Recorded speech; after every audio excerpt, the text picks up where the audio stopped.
ইতিহাসকে আমরা রক্ষা করার জন্য যদি শপথ নিই, এক কাট্টা হয়ে এই বাংলাকে বাঁচাতে কোনো হিল্লি দিল্লি লাগবে না।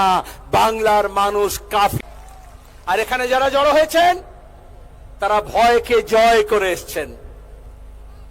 একবার যদি ভয়কে জয় করা যায়, রবীন্দ্রনাথের ভাষায়, যাকে আপনি ভয় করছেন সে আপনার চেয়েও বেশি ভীরু, পথ কুকুরের মতো লেজ গুটিয়ে পালাবে। এখানে কমরেড মীনাক্ষী আপনাদের সামনে বক্তৃতা করছিল, বলতে বলতে উত্তেজনায় কাজী নজরুল ইসলামের বিদ্রোহী কবিতা থেকে উদ্ধৃতি দিতে গিয়ে, রণক্লান্ত তো কিন্তু শান্ত হবে না, বলল ভুলে গেছি। আচ্ছা, এটা মমতা ব্যানার্জি হলে কোনোদিন বলতে পারতো ভুলে গেছি?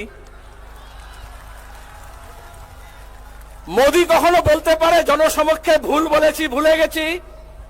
কোন দক্ষিণপন্থী, কোন স্বৈরতন্ত্রী, কোন ফাসিস্ট কখনো ভুল স্বীকার করে না। বামপন্থীরা পারে, কারণ তারা সত্যের পথে থাকে। ওসব ভুজুং বাজুং দিয়ে চলে না, ওসব ডহর বাবুকে খোঁজা হয় না। সোজা কথা বলি, চোরকে চোর বলতে, গুন্ডাকে গুন্ডা বলতে, সাম্প্রদায়িককে সাম্প্রদায়িক বলতে, দুর্নীতিবাজকে দুর্নীতিবাজ বলতে, ভাওতাবাজকে ভাওতাবাজ বলতে বামপন্থা কখনো ভয় পায়নি, কখনো ভয় পাবে না। ভীরু, পথ কুকুরের মতো লেজ গুটিয়ে পালাবে। এই যে ইনসাফ যাত্রা যেদিন শুরু হয়েছিল, তার আগের দিন কোচবিহারে যুব কর্মীদের উপর আক্রমণ হয়েছিল, কিন্তু অন্যায়ের বিরুদ্ধে ন্যায় প্রতিষ্ঠার জন্য, ইনসাফের জন্য, হকের জন্য, অধিকারের জন্য লড়াই করেছে।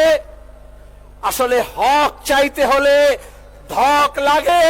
ডিওয়াইএফআই পশ্চিমবঙ্গ রাজ্য কমিটি সেই ধক দেখিয়েছে। আর তবেই শ্রমিক, কৃষক, মেহনতি মানুষ, ছাত্র, মহিলা, কর্মচারী, পেনশন যারা প্রাপক, গৃহবধূ, এমনকি কিশোর কিশোরী, শিশুরাও এগিয়ে এসছে, স্বাগত জানিয়েছে। কেন? এটা কি শুধু ডিএফ এর জন্য? এটা কি শুধু ইনসাফ যাত্রার জন্য? এটা কি শুধুমাত্র ধ্রুবজ্যোতি, মীনাক্ষী, কলতানদের জন্য? এটা কি শুধু এই যারা ঘর বাড়ি ছেড়ে দিয়ে হাঁটলো তার জন্য? তা নয়। রাজ্যের মানুষ বীতশ্রদ্ধ হচ্ছে, রাগান্বিত হচ্ছে। এই চুরি, এই জোচ্চুরি আর এই মিথ্যাচার দেখে তাদের হক মারছে যারা।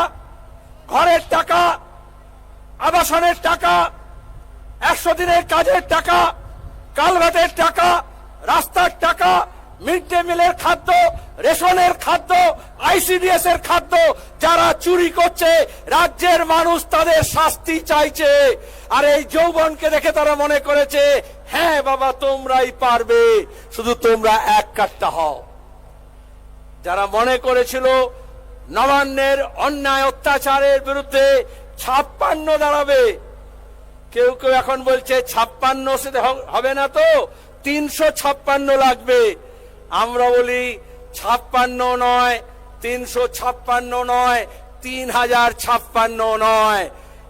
যদি আপনারা মুষ্টিবদ্ধ হাত আকাশের দিকে তুলে ধরেন, জোরসে যদি স্লোগানটার জন্য গলা মেলান, মাটিতে পা রেখে মাথা উঁচু করে বাঁচার শপথ নেন, আর জাত পাত, ধর্ম, বর্ণ, ভাষা, উত্তর দক্ষিণ, মন্দির মসজিদ, এই সবার ঊর্ধ্বে উঠে যে এক কাট্টা হন এই বাংলাকে বাঁচাতে, আমাদের কৃষ্টি, আমাদের সংস্কৃতি, আমাদের ভাষা, আমাদের শিল্প, আমাদের কৃষি, আমাদের কলকারখানা, আমাদের রাস্তাঘাট, আমাদের স্কুল, কলেজ, হাসপাতাল, স্বাস্থ্য কেন্দ্র, আমাদের ঘর, আমাদের মা বোনেদের ইজ্জত, আমাদের সম্প্রীতি, আমাদের ঐক্য, আমাদের ঐতিহ্য, আমাদের ইতিহাসকে আমরা রক্ষা করার জন্য যদি শপথ নিই, এক কাট্টা হয়ে এই বাংলাকে বাঁচাতে কোনো হিল্লি দিল্লি লাগবে না।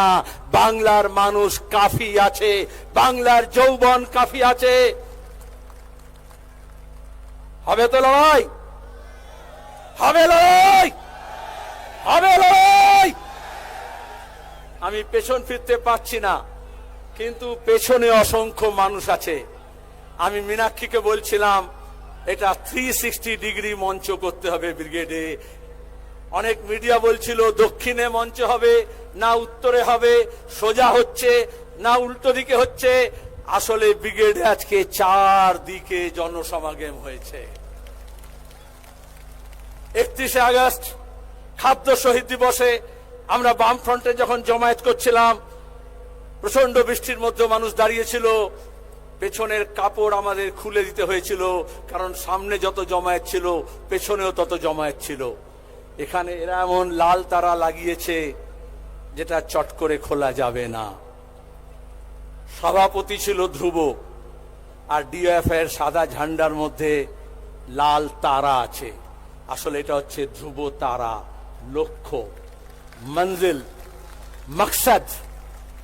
লাল তারা মানে যখন কম্পাস ছিল না, এই মোবাইল ছিল না, গুগল ছিল না, লোকে নিজের পথ যাতে ভুল না হয়, লক্ষ্য যাতে স্থির থাকে, ঠিকানা যাতে ঠিক থাকে, এই জন্য তারা থেকে নিজের পথ ঠিক করে নিত।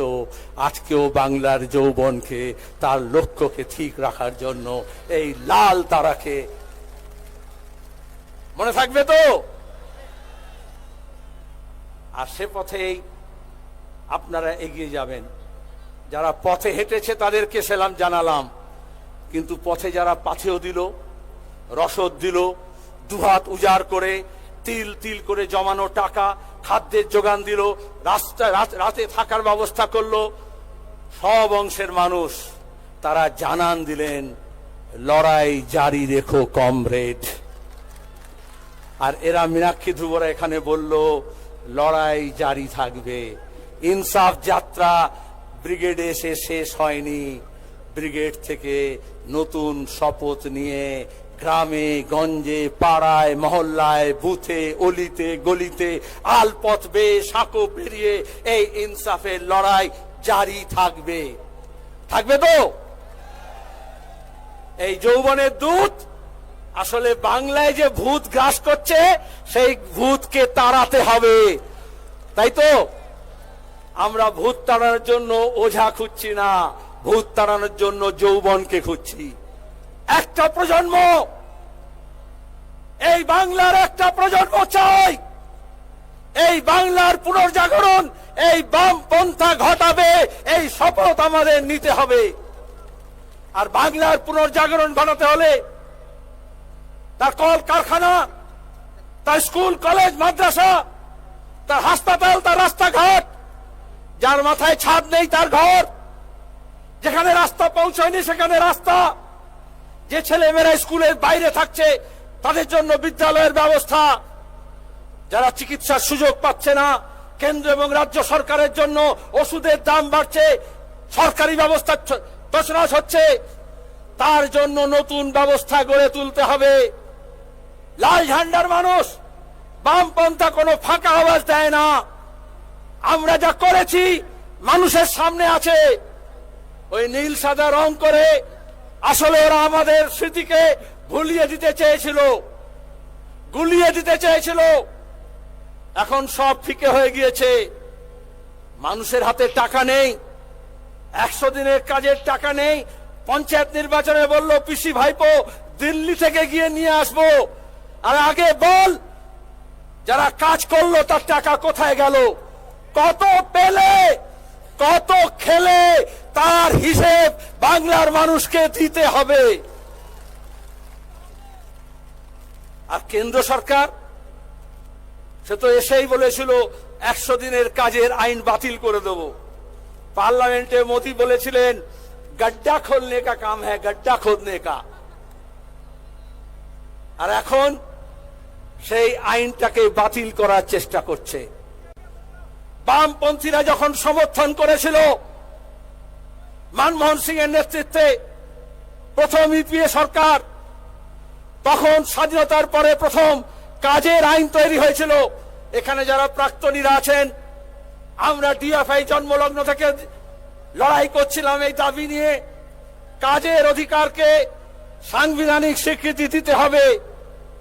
আমাদের দেশে অনেক ব্যাপারে আইন আছে, কিন্তু কাজের ব্যাপারে কোনো আইন হয়নি।